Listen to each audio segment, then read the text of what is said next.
Hello, everybody. I'm Romain. I am interventional cardiology in Brest. So today I'm a pleasure to be with Martin Gillard from Brest, France, also interventional cardiologist. So today we are all together to discuss how to easily reduce radiation exposure in your cath lab. So we have 5 minutes to convince Martin. So we all know that the optimal distance between the tube and the detector should be around 1 meter. But in daily practice, it's very difficult to always maintain this distance, for example, in STEMI patient or in complex and long procedure.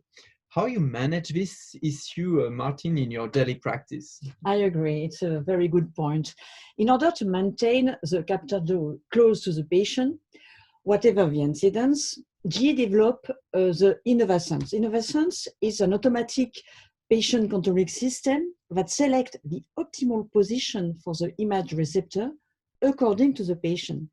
So the detector could move away or close to the patient with any additional manual adjustment by the physician. Finally, the receptor stays close to the patient at all times during the procedure.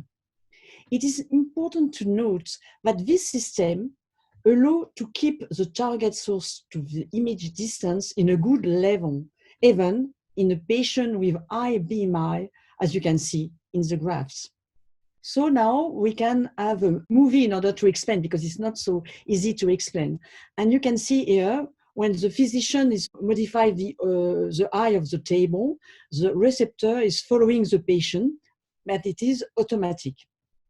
And now, when the physician is moving to go to LAO or to RAO, as you can see here, the receptor is also automatically go very, very near the patient and without touch the patient, because it's also, this is important in the procedure.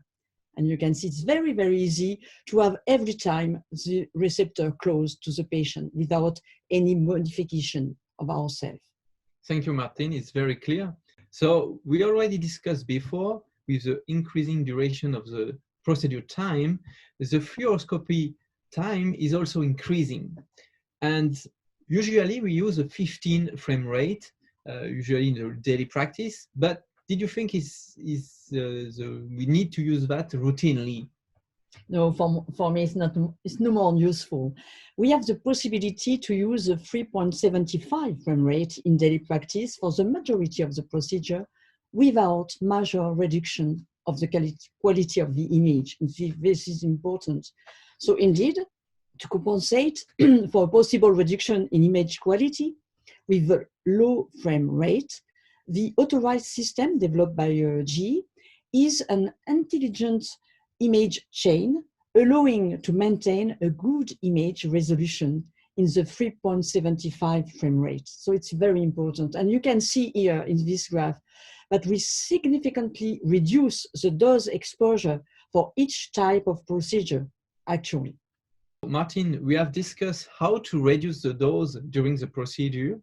So we usually report the dose IRA product, but as we know, it doesn't reflect the skin dose of the patient. So in your daily practice, how you assess the skin dose received by your patient?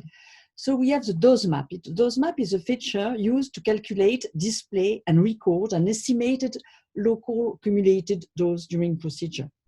It is designed to provide to the user a visualization of the distribution of the skin dose through the procedure. For example, we show 4 patients with the same DAP. Patient 2 has a very moderate skin dose because it is diffuse over a large area. While for the patient 4, this dose is much higher because it is concentrated on a small area, probably due to the fact that we have been working for a long time with the same incidence. By this way, with the dose map, we can modify the incidence when the procedure is long, because we see this kind of information.